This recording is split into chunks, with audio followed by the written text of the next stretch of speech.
Thanks, Katie. So my name's Mo. I work with Local Environmental Agriculture Project, LEAP here in Roanoke City. And I am going to just do a quick introduction to the Roanoke Regional Food System Partnership. So this partnership was formed as a consequence of years and years of work around food systems assessments and food systems planning in the Roanoke region. And in October 2020, LEAP got a planning grant, Regional Food System Partnership planning grant through the USDA in collaboration with a number of different partners across the region to really come together and form a network focused around creating a just and resilient food system in the Roanoke region. So here, the question is, there's 1.5 million ways to cut and parse a region. So in the context of this collaboration, this is how we're defining the region.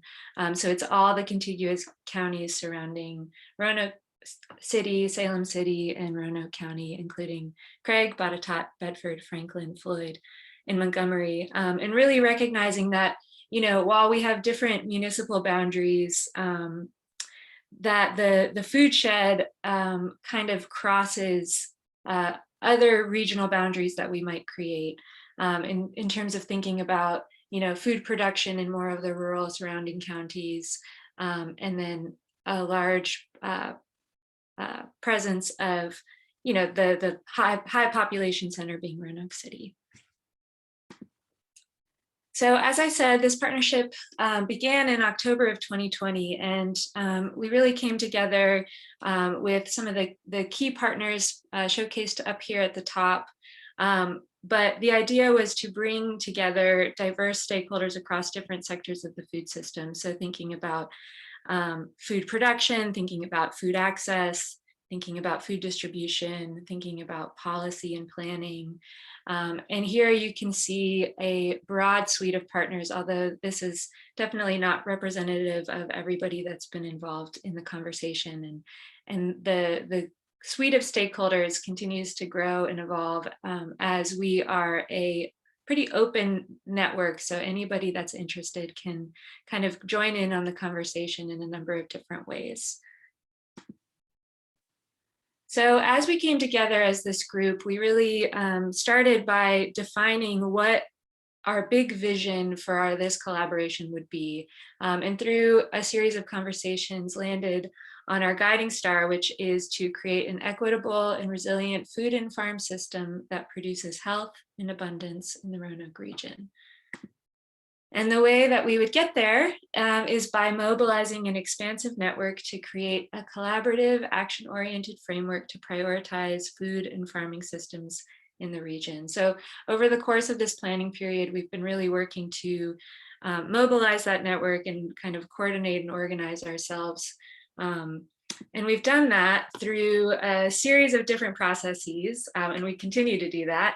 The first being a systems mapping process. So, I know you probably can't see this visual very well right now, but it's a snapshot of one example of the food system. And so hopefully you can get a sense of the complexity that's present in the food system as it really touches all facets of society, from biological systems to economic systems to social systems to political systems. And as we affect one part of the system, it translates across the entire system. And so that's something that we're trying to all kind of co-learn. And we did that through the systems mapping process of the Roanoke food system, to really begin to understand what factors create or inhibit our guiding star, the equitable and resilient food system in the Roanoke region. And then beyond that, we kind of delved into this larger research process, looking at all of the assessments that have been done, both regionally, of the Roanoke food system, as we're defining the broader Roanoke region, and then really looking at the broader literature. So what are the priorities for this region? Where do we want to focus our effort and our energy? And through that process, we came up with 4 overarching goals. So, the first one being focused on healthy food access. The second one being focused on creating a regional food identity. The third being focusing on food production, processing, and distribution systems that really promote the health and wealth of our community. And then the fourth one being a focus on the network itself. So how do we create a structure and functional network that supports trusting and transparent relationships for our broader collective goal. So as we define these goals, we kind of reorganized ourselves into 4 different working groups associated with the each four different specific goals, and kind of restructured our network as it stands now, although we're continuing to evolve and change as we're figuring out how to best meet the functions of what we're trying to do. So, but as of right now, we have these 4 working groups, and each working group is co-led by 2 members of the leadership team, which come together monthly to share out what's happening across the working groups and support collaborative efforts across the network at large. So if you're interested, and whether you're in the Roanoke region or just interested in getting involved, there's plenty of opportunities, whether it be getting involved in a working group, whether it's just joining in for the all partner meetings, or just staying in touch with the different learning opportunities that we're offering in collaboration, today being an example. So from here, I'll pass it off to Eric to introduce our speaker for today. Thank you, Mo. Really appreciate that introduction and overview. And good morning, everyone. I'm Eric Benfeld. I serve as an extension specialist with Virginia Cooperative Extension and also Associate Director for the Center for Food Systems and Community Transformation. And we're very pleased to partner with LEAP and partners to have Molly Nicolai here with us today. Molly serves as the Executive Director for Appalachian Sustainable Agriculture Project, which is a nonprofit organization located in Asheville, but serving the Southern Appalachian region with a mission to help farms thrive, link farmers and food entrepreneurs to markets and supporters, and build a healthy community and connection to local foods. And Molly brings broad experience to this work, and she has worked with Appalachian Sustainable Agriculture Project since 2005, helped direct their local food campaign, and was the program coordinator for the Growing Minds Farm to School program. And for myself, I think for anybody who has seen the Thousands of Miles Fresher bumper sticker, that was maybe my first introduction to ASAP's work, but have really enjoyed learning and seeing their work continue to grow and evolve, and had the opportunity to visit with Molly at their 2022 Business of Farming Conference. And I think pleased to hear what Appalachian Sustainable Project is and how they continue to connect farmers to markets, to kindergarten, preschool, to school systems and the broader community. Thank you, Molly. Thanks so much, Eric. I sure appreciate the introduction. I'm going to try to share my screen here.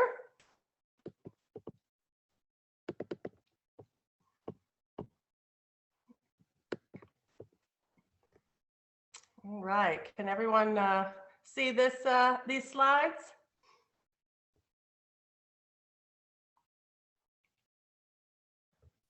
I'm going to assume that's a yes. Yes. Awesome. Thanks. Sorry, I can either see you all or the slide, so I appreciate the feedback loop there. Yes, I appreciate the introduction, and thank you so much for having me today. As Eric said, I'm Molly Nicolai, and I'm going to talk a little bit about ASAP today and our work, kind of general overview of ASAP's work in the region. 2022 marks our 20th anniversary as a nonprofit. So talk a little bit about kind of our work over the years, and of course be open to questions as well. So excuse me as I try to rush through a lot of pieces, cover a lot of ground, but also we'll be open for questions as well. So ASAP's work, we're currently working with over 800 farmers and 450 business partners, as well as 100 farmers market in the Southern Appalachians. So we call this our Appalachian grown region. So really talking very much about food sheds here and looking at the Southern Appalachians as our food shed here, with Asheville kind of being the center of that market outlet. So ASAP as an organization really came together as a project initiative of farmers and ag supporters in the 90s that were really looking at the changes that were coming about in tobacco and really worried about the loss of farms as that we were losing tobacco as that market, as that significant crop for farms in the mountains. So for some of you that may not be as familiar with the tobacco history in the Southern Appalachians, this is an incredibly simplified version. But really the farms in the Southern Appalachians, of course, were primarily subsistence small farmers, but tobacco was that #1 primary cash crop that really sustained a lot of farms in the region. And so as we were looking at changes in tobacco in the region and in quota systems and laws and pieces that were coming across the state, we were really looking at how do we keep these farms farming once the tobacco buyout is really hitting these communities. So we had this group of folks that really came together and said, what else do we have in this region that we can offer to support farms in addition to tobacco? So of course, food is something that always brings us together. And so in transitioning and looking at other options, the local food campaign was really our solution to how do we really increase the visibility and raise the importance of farms in our region, but also connect them directly with community. And of course, food is something that brings us together on a lot of levels. So is there opportunity to keep these farms that have been so dependent on tobacco? Is it possible to keep those farms farming by connecting them to growing a diverse array of food products, but also looking at a diverse array of food outlets and market opportunities? So of course, one of the great things around local food is that it brought people from all walks of life to that conversation. So whether folks wanted to keep farmland because of its scenic beauty or the ag heritage, whether folks saw the economic development impacts, whether it was about protecting farmland or community health or just good food, local food really brought a lot of community players and brought a lot of people together. So driving that demand, was really connecting with all these different reasons of why people saw local food and farms as important. I think one of the things in talking to other folks working on supporting farms across the country, a local food campaign doesn't work in every community. And I think that one thing that we've really recognized as a success and asset in our region is these place-based strategies that we are really looking at our mountain communities and saying, what is unique about these regions? And not every region has thousands of small diversified farms or farms that are small and have that opportunity to shift to new market outlets. When you're looking at large thousands of acres of sweet potatoes down in the coastal plain, those farmers can't shift to consumer demand from year to year. They can't, come up with a new small niche product and try it out. Moving that business to adapt to consumer demand and trends is a lot different than a small diversified farm that can really has that direct connection with their community and that opportunity to be adaptive and responsive. So we have this great collection of a multitude of small family farms in the region. Of course, the Southern Appalachians also has a thriving and growing tourist industry, and we're so heavily dependent on that unique landscape, and that sense of place is so critical to that part of our economy, and also gave us the opportunity to really make the mountains a food destination. So these kind of place-based strategies, the local food movement was really built on some of these assets that were unique to our region. So part of our approach to this work was not coming up with, what farmers should grow or what kind of innovations they should make. It's really depending on knowing that farmers and small business and communities are amazingly innovative. And our role is not to guide what they should be doing, but create that supportive environment that can create those opportunities for small businesses and farms to thrive and grow and come up with innovations. So our role has been and continues to be, how do we drive that demand and supportive environment for small farms to thrive, and really just let folks innovate and run with it, which we've really seen folks doing. So again, in shifting from tobacco, we were trying to say, okay, let's focus on those direct market outlets, that direct connection with community and customers, but also how can we help farmers diversify those market outlets so they're not so heavily dependent on one crop or one market outlet. So ASAP in general, we've got 3 different program areas. And so our approach is really looking at kind of this broad systems approach. So we have our local food campaign, our Growing Minds Farm to School program, and our local food research center.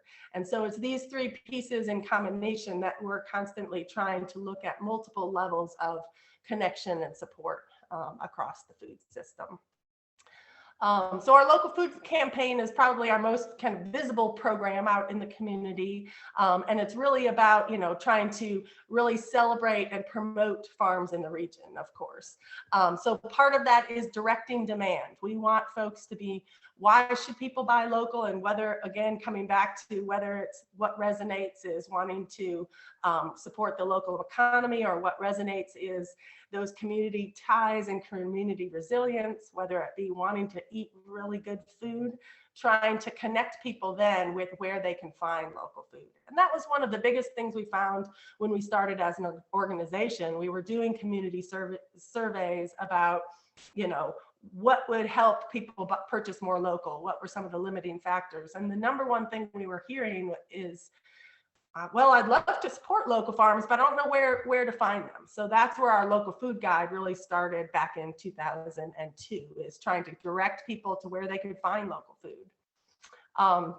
As the local food movement developed and grew, we had that great demand for local product and people were excited to purchase local, but we also saw that, with the trend of local, how people were defining local was different. So when we're telling people to go buy local product and, they walk into a grocery and how the people are defining local is very different. In 2006, we really decided we needed to brand what we were defining as local. So we launched our Appalachian Grown branding campaign in 2006. And that was really an opportunity to certify and say, these are local family farms in the mountains. So that branding certification is not talking about growing practices. It is not talking about scale or what they're producing, but it is saying these are local family farms, and really building off that connection to mountains. And we were looking, at this point, we were doing some research with community surveys about how people define local, wanting to know right here in the mountains, what did local mean to folks? And a lot of that was about our small mountain farms and our mountain communities. So it wasn't that, the state connection wasn't as important to folks. They didn't connect and identify with those farms down in the Piedmont and the coastal plain as much as they identified and connected to farms in the mountains. So that is where we said, okay, we don't, we're going to complicate things and not keep it neatly within state lines, but we're going to say Appalachian Grown is 100 miles from Asheville as the main market center, but that crosses state lines. So Southwest Virginia, East Tennessee, Northeast Georgia, upstate South Carolina, and Western North Carolina all encompass what we call our Appalachian Grown region. So simultaneously, of course, as you're driving demand for local products, you've got farmers that are transitioning from tobacco and are used to bringing their tobacco to auction and being done with it. So we wanted to simultaneously setting folks up for success. When they looked for local food, they could find it. So while simultaneously driving demand, we also had to be building capacity of farms to access new markets. what does it look like to sell to a grocery store? What does it look like to, network with the chef is very different. So there was a big learning curve for farms, not just in what to grow or how to grow it, but also in that business aspect and those market opportunities and outlets. So 2004 was when we did our first annual, what's called the Business of Farming Conference now, which Eric mentioned joining with us earlier this year.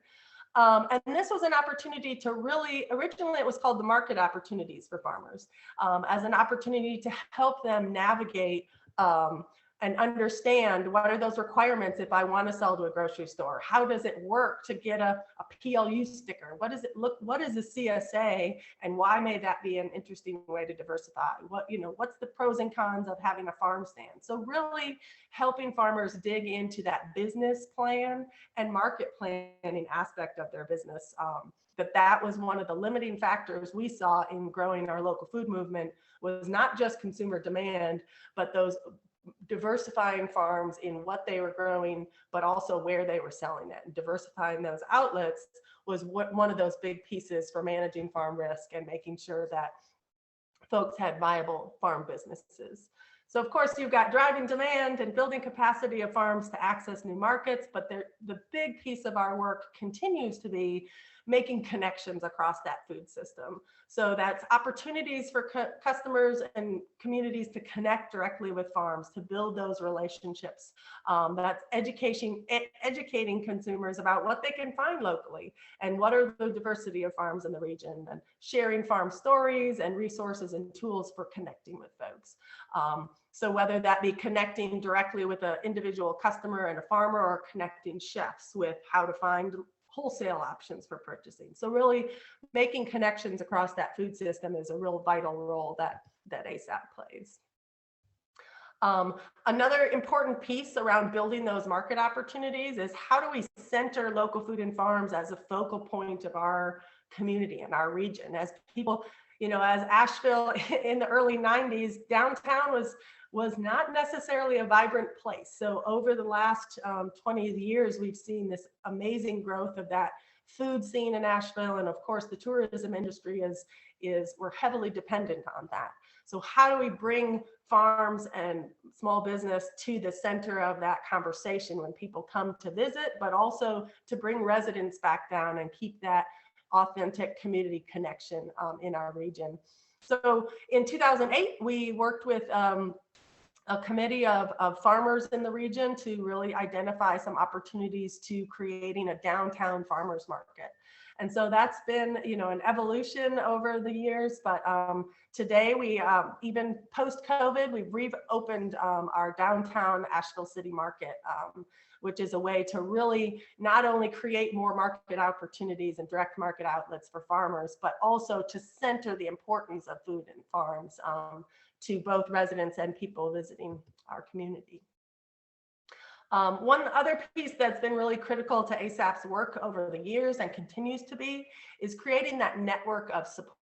So connecting those farms in the region to each other, but also connecting those market outlets. So, farmers markets have grown to be such a critical part of our direct market outlets for farmers in the region, but it takes work to create a viable and successful farmers market. So really, more recently, we've started bringing together a network of farmers market managers to really learn from each other and share lessons learned and challenges. How can we create these networks of support, both with farmers and market managers and other market outlets? So that kind of Appalachian grown network of farmers and supporters and businesses has been a real crucial part of our work as well. Our Growing Minds Farm to School program is another piece that some of you may be familiar with, providing training and technical assistance to staff and parents and community members throughout our region. Our Farm to School program started as a school garden program back in 2004, and is really from there expanded to include other positive experiences with local food and farms, and that's both classroom and cafeteria and community.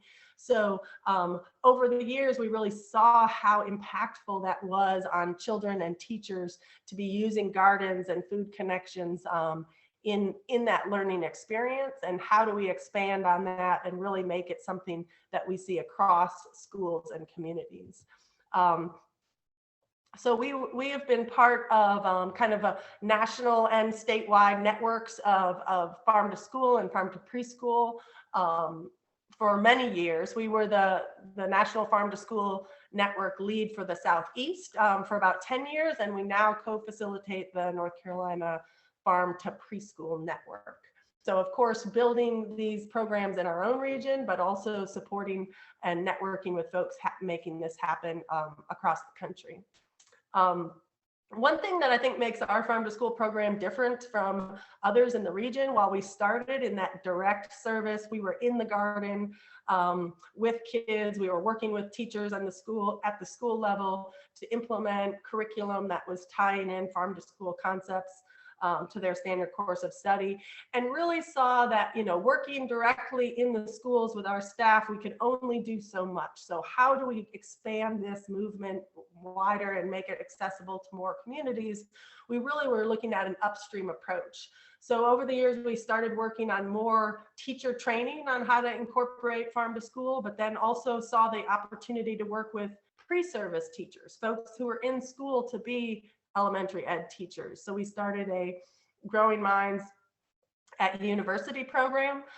Part of that also expanded into nutrition education. We have a dietetic intern program that really looks at how to incorporate farm to school into that dietetics nutrition education component, that this experiential positive experiences with fresh foods is an important piece of behavior change, those positive experiences and real authentic connections with where our food's coming from.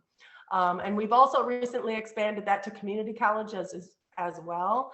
A lot of our early childhood education programs are part of the community college system. So we're working on that farm to preschool component with many of our community colleges. That is one of our other very visible programs. I mean, I think one of the programs that is takes a little bit of a backseat, but is such a core piece component of our work is our local food research center. So the fact that we have folks that are geeking out on all the data and looking at the numbers and trends is just a really critical piece of our programs and our work over the years. Our local food research center officially launched in 2012, but really came about after our first publication called Growing Local back in 2007. So this was one of the first local food assessments in the country, really. And so we were lucky after that initial publication and research study to be able to get some long-term support from a SARE Large Systems grant to really look and study the economic, environmental, and social impacts of localizing food systems over a 10-year period of time, which of course is very unique, but also amazingly impactful. And just not only being able to look at change over that length of time, but also to be collecting data and feedback to inform our programs and strategies in how we implement our work. So the local food research center and the research pieces are just so core to being able to adapt and change over the last 20 years to remain effective and trying to continue to support farms in the most impactful way. One of the other benefits of a local food research center is it really, takes all this data that we may have collected through things like the local food guide and be able and turns it into a tool to help, again, direct our programs and to look at systems change. So this is a graph of the change in listings in our local food guide from our first year in 2002 to this year. So of course, back in 2002, we only had 58 farmers that were listed in that guide. There was only 19 restaurants that we had connected with that were sourcing local. So it really gives us this opportunity to look at the change in our food system, not only over these 20 years, but also every year, kind of looking at what are emerging outlets for farmers, what are changing outlets, what is changing in consumer demand or in the environment to help us understand kind of what are some opportunities that we can best leverage to support farms in the region. So looking at that data and those trends and that feedback loop from farmers, we do an annual survey of farmers in our region every year, really has allowed our programs to be responsive and adaptive over the years. Most recently, we're looking at evolving consumer preferences that are focusing on health and transparency. Why people buy local is something that we need to not only understand from a food systems level, but for farmers to understand in their marketing and connecting best with consumers. So staying responsive to both understanding the consumer trends and preferences, but also what are the changing needs of farmers. Of course, looking at the changes through COVID was really impactful, and being responsive to what were those needs and kind of in the emergency response mode. But now, you know, what are the tools and resources folks need to grow and thrive and innovate. So again, really wanting to create that supportive environment and system and network to support farmers in creating thriving and viable businesses. So some of the trends that we're looking at right now and really helping to try to leverage in our community is that, you know, local food has increasingly become representative of transparency and trust. And so how do we better work with consumer education tools to connect folks directly with farmers to know a little bit more, trusting and understanding, have those relationships with farms in their community. Another trend that we've seen in our region is, of course, looking at that direct experience, that, you know, there's that direct market opportunity and that direct connection with the people who are growing your food makes significant changes in people's behaviors. And so that's something that we've really, in recent years, started to evolve, not our programs as much as our messaging and our overlay or our approach to some of our initiatives, is looking at how do we build on those positive shared social environments, those social experiences, those shared experiences around local food that can really build the economic viability of farms. That, you know, when people connect directly with the farm selling at a farmer's market, we know from research that they then seek out that farmer's product in other market outlets. So you can see both those community benefits of connecting with farms, but also the economic benefits as well.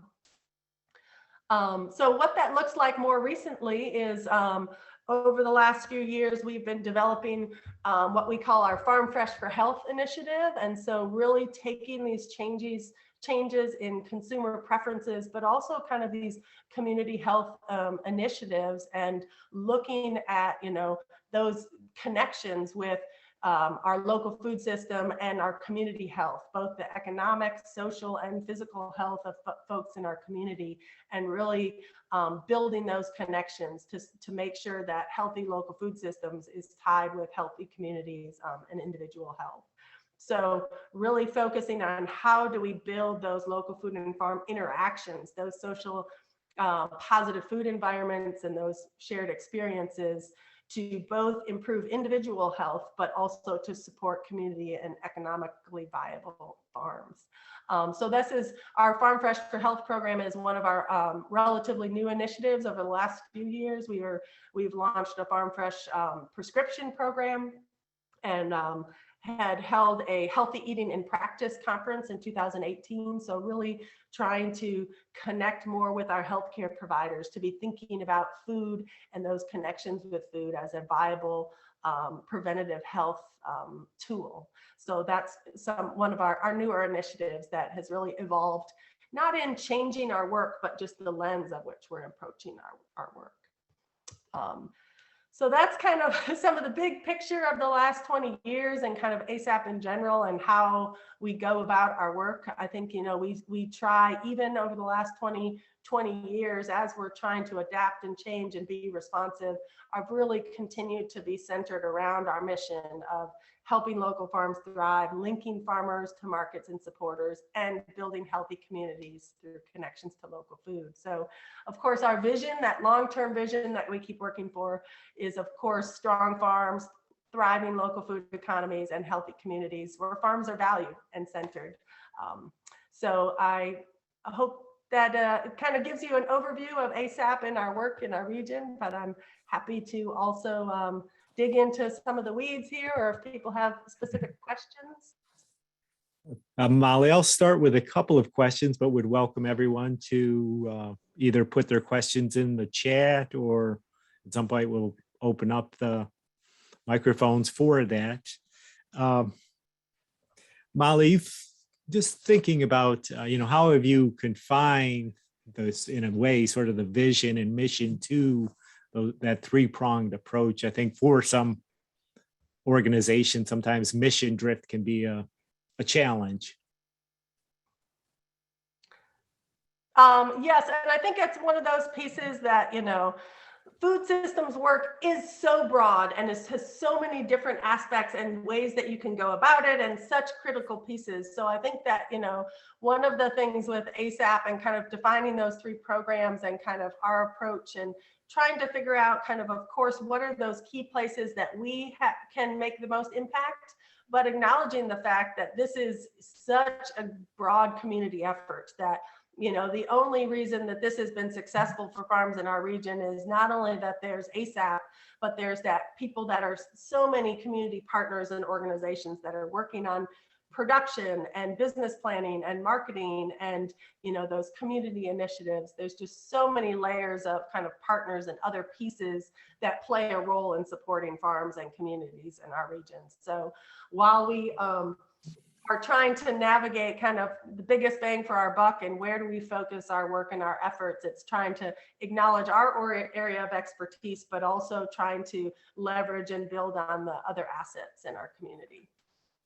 And then Molly, I think within food system work, it seems like there's always some tension about, farm viability, farm profitability, and issues of access, food security, and, balancing dignity overall. Absolutely. Yes, and I think that that's something we've definitely, there's a huge struggle of, over the course of all of our work, and we are really, our focus and our area of expertise is not food access. And that's not that it's not a critical issue and a critical important component, but that's something, again, that we can support, try to make these connections and support other initiatives in the region. But how do we, make some of those connections so that we are still, that we're not asking, when we're talking about issues of food access, that it's not about making food cheaper. That the biggest issue with food access is poverty, and that how do we look at some of those root causes while we're simultaneously feeding people and connecting them to healthy food. So there's so many different layers of this work, whether it be, social justice issues and poverty and food access issues and economic, sustainability. They're so intertwined and interconnected that you can't separate them out. But I think one thing that we have really focused on kind of our approach to farmland preservation is that we have to have economically viable working farms. So, it can't, the conversation with access is an important one to have, but it can't be asking farmers to make their food cheaper in order to do that. So what other community-based solutions can we leverage to bring farms to the table as part of that solution, but in not asking them to make their food cheaper because some of the food system's broken, So I think that, we've gotten a lot more connected with the food insecurity efforts through the pandemic in particular. We have had some emergency response programs and some pandemic relief programs that have really helped us build some better connections with some of those great partners that are really working on food insecurity in the region. So we are continuing to do right now our Appalachian Farms Feeding Families program, which is we were able to leverage some really critical support through Blue Cross Blue Shield to pay farmers to sell to food pantries in their community. So again, we are not asking farmers to, to reduce their prices, to make them more affordable. We're not asking them to donate product, but we're building on these community connections to say, yes, we want to be supporting you in your farm business, but this is also a critical community need. So having that additional funding to give a food pantry a budget, not just to be taking donations and whatever they can get, but to say, yes, our community wants this fresh local product and have that opportunity to connect with a farm that can provide it. Has just been such an amazing, impactful program to look at through the pandemic. So we're trying to figure out, that is such an expensive and subsidized program. How can we support these community connections moving forward, even as funding systems change and opportunities there. We've also been able to include double SNAP and SNAP incentive programs at farmers markets.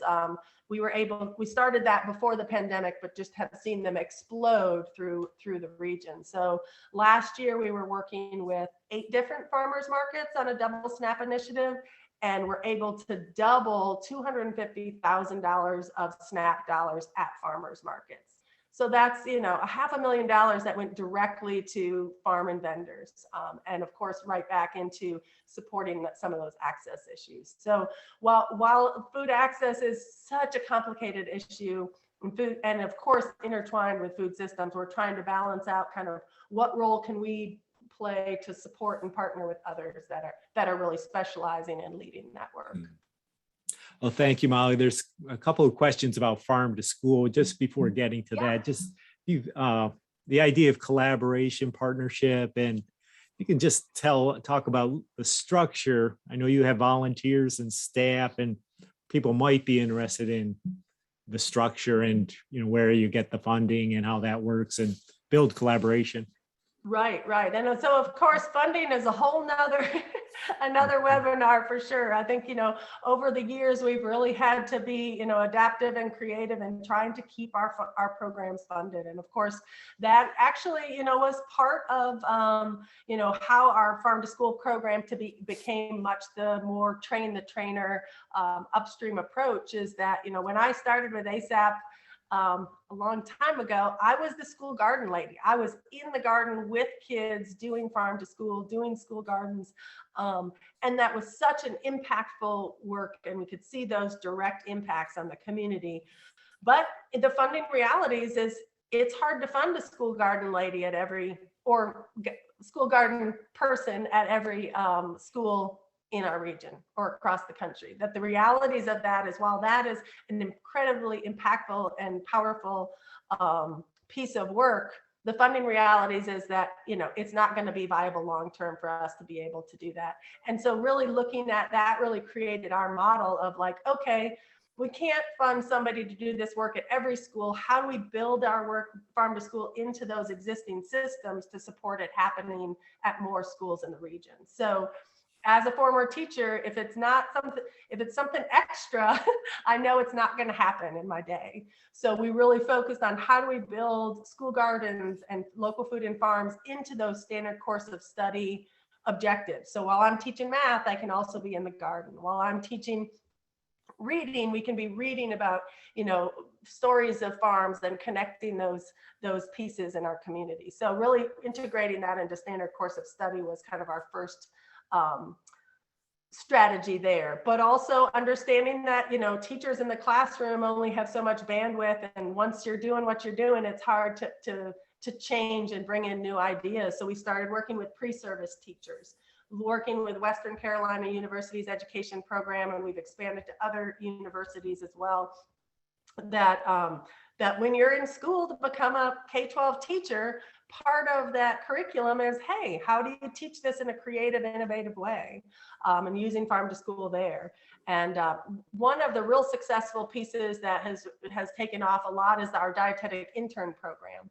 We've got folks that are in school trying to become registered dietitians that know a lot about nutrition and very little about food. And so we know, kind of based on our whole concept of just because the food is there doesn't mean you're going to eat it. We all know we should eat more fruits and vegetables, but that going back to our research and looking at, it's those personal connections, it's those positive experiences that really drive behavior change. How do we incorporate that into dietitians' work in the community? So we have a dietetic intern program that really looks at those farm to school concepts and how they can be incorporated into nutrition education. So again, and then of course, evolving over time, we saw a huge amount of opportunity with young children and behavior change, and those positive experiences as toddlers and preschoolers were so critical, and also had great connection with family. So really have broadened our farm to school work to really focus on farm to preschool in the region. So if folks are interested in we have a fabulous resources for teachers and educators all the way from preschool up through K-12, as well as dietitians on our Growing Minds website. So those are all free for folks to access on our Growing Minds page there. I think one piece that we also really focus on within our farm to school program is that farm to cafeteria to community connection. So I think one of the really challenging pieces of farm to school is that local sourcing piece, is trying to get more local into the cafeteria. So while we're teaching kids to get excited about local food, we want them to see it and have that opportunity to make that choice and be excited about the food in their cafeteria.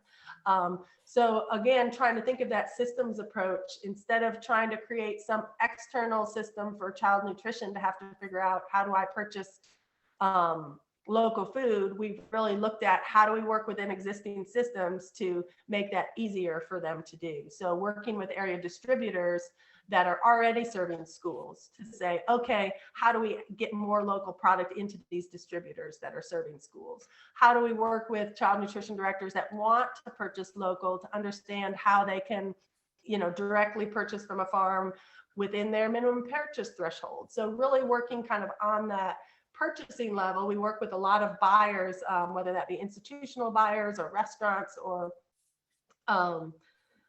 grocery stores, on trying to get them to purchase more food. So simultaneously, we're trying to help farmers navigate, what does it look like to sell to schools? What are some of the challenges and opportunities there? We're actually having it'll be an online training, I think coming up on May 3rd, about selling to schools, and talking about some of the different models of how to sell to schools, K-12 schools, as well as preschools. So that's an opportunity coming up on kind of more the school food angle. And again, thank you, Molly. We certainly welcome people's questions in the chat, or if they want to unmute themselves. One question I think that comes up sometime, how do we know we're moving the needle? And with that local food research center, if you can tell about the process of collecting data, because sometimes people don't want to share data, but it's important in many ways. Yes, and I think, systems work is such the long game that it is really hard to know. I mean, in the field and doing the work, you can kind of see those, stories of how this has changed with farms that you maybe have been working with for years. Our 2022 local food guide is just hitting the shelves this week, and within that is some stories of farmers over the past 20 years. And so I think some of that, seeing how we move the needle, is looking at how farms have changed in the region, how the fact that we're able to sustain farms in this region is a huge indicator. I think that's one of the things that, of course, when ASAP started, was this dramatic farm loss that everyone saw coming with the tobacco buyout. Simultaneously to the loss of tobacco, the Southern Appalachians had this amazing development pressure. I mean, think about the property values and the development pressures that farms are facing.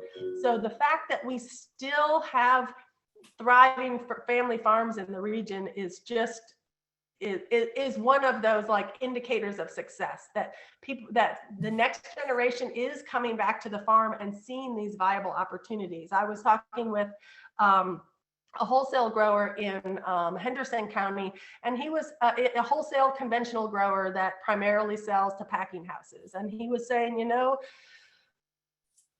one thing that I'm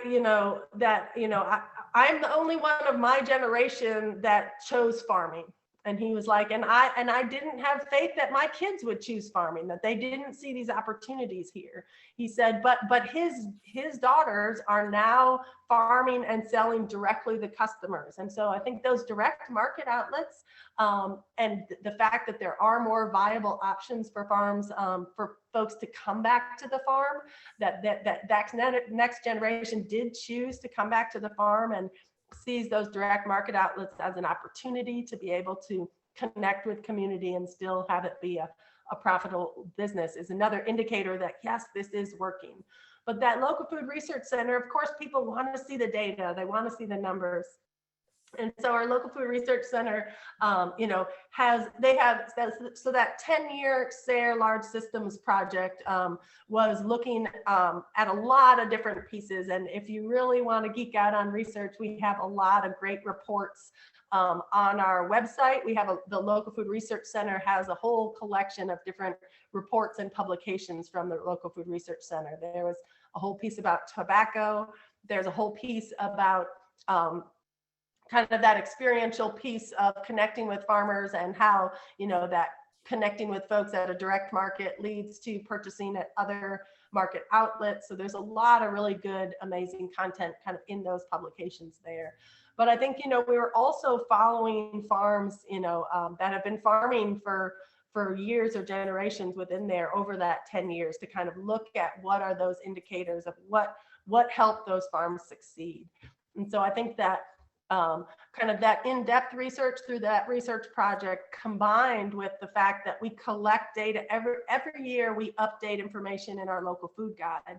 Now, the primary reason for that is to make sure that we're sharing correct information with consumers, that it maintains as a viable resource.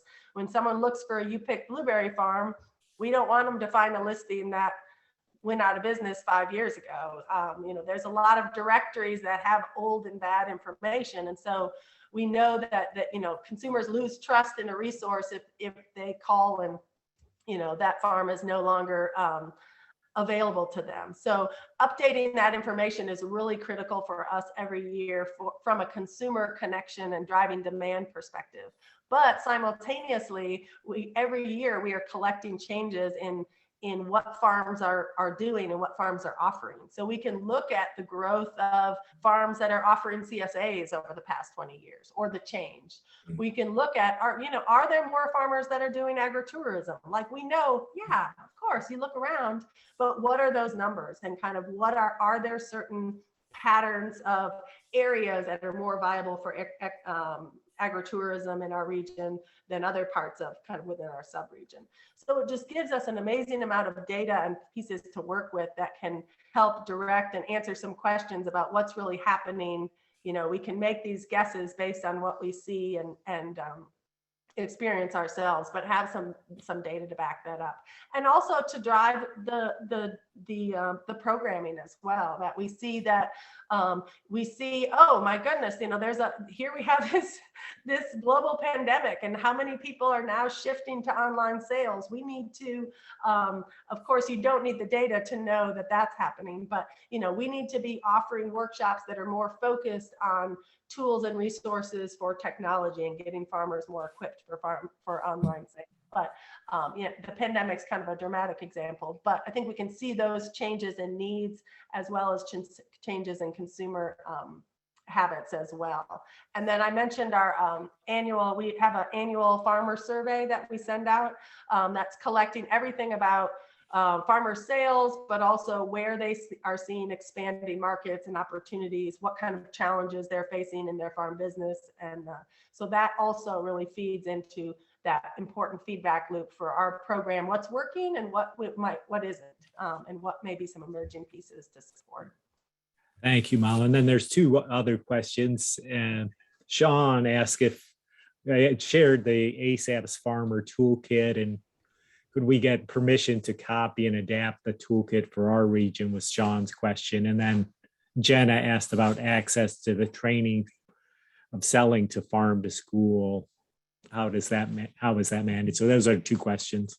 Yes, so we have shared out that training should be on our events calendar, but I can certainly send out that information about the upcoming training for Farm to School to this group. That's going to be available on Zoom for folks to access coming up in a couple of weeks here.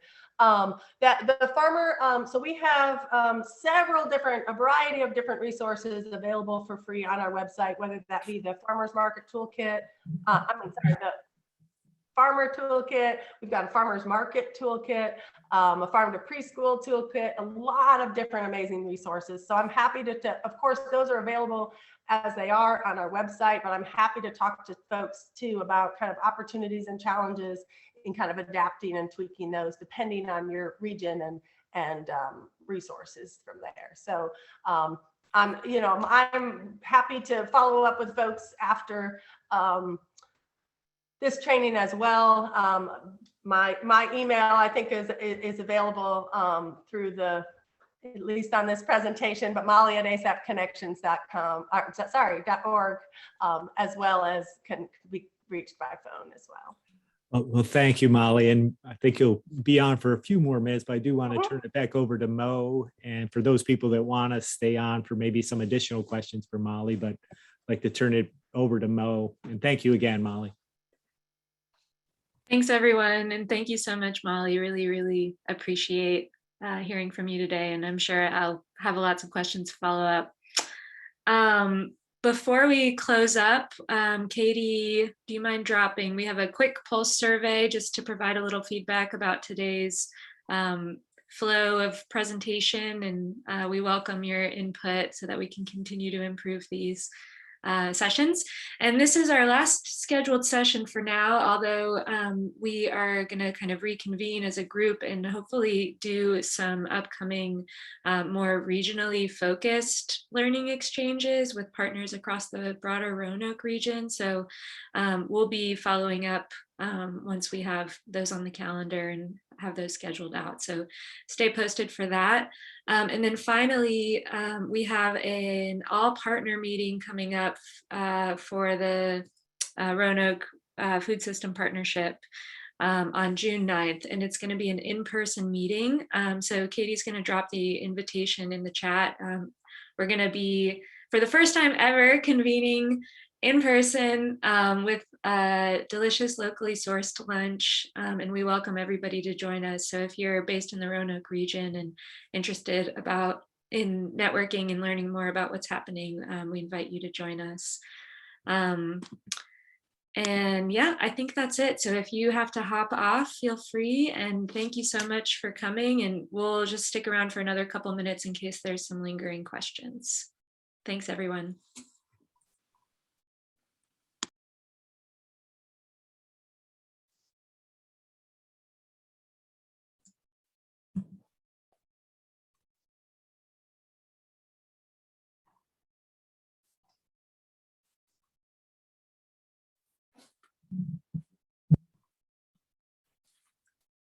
Molly, there's a question about food safety certifications with some of the market outlets that you mentioned. Yes, and so that's one of the pieces that we work with farmers on, is kind of understanding what some of the requirements may be depending on, selling to different market outlets. For example, I'm not sure what the piece is in Virginia, but selling to schools, it's required to be a GAP certified farm if you're going to be selling directly to schools. So helping, so that is one of the pieces that we don't do the food safety certification or training, but connecting farmers to those resources and services to know that, okay, if you want to diversify your farm business, selling to institutions or these grocery stores or these market outlets, these are the kind of the food safety requirements you might need to have. You may be a certain level of insurance that you need to carry to access in particular markets. So that's a big piece of navigating market outlets and kind of helping them understand which markets may be the best fit for their business, is understanding that some of those markets may have very specific food safety certification requirements or other requirements to be able to be accessible. And Elizabeth, I'm not sure where you're based, but Virginia does have a fresh produce safety team that really works at both the good agricultural practices certification and other ways to help producers with food safety issues. So glad to share any resources with you. Thank you so much. I'm in Mississippi, Alcorn State University Extension Program. Thank you. Well, thank you, Elizabeth. Yes, and cooperative extension has just been such a critical partner for ASAP over the years. I mean, I think both in connecting folks with production resources, but there's just so many great overlays and opportunities for partners that, you know, that's something that's been so critical to our work, is those relationships and connections with extension. So such an important resource. This is Amazetta in Roanoke, Virginia. Thank you so much. This was an excellent opportunity. And I am so excited to see where we can go and how we grow with our farm to school. Thank you all so much. Well, thank you so much for joining us. I'm glad to hear it was a helpful piece for you today. Yes. Thank you, Amazetta. Thank you.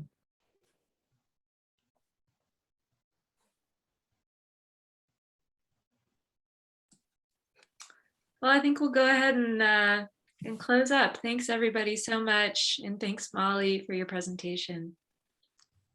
Thanks Yes. so much for having me. And I'm happy to follow up with folks if they have any questions. Yeah, I'll be sending out a follow-up with the recording, and maybe I can include your contact information on that, Molly. Absolutely. And I'll send you that information about the upcoming Selling to Schools training as well. Perfect. Thanks everyone. Thank you, Molly. Thank you.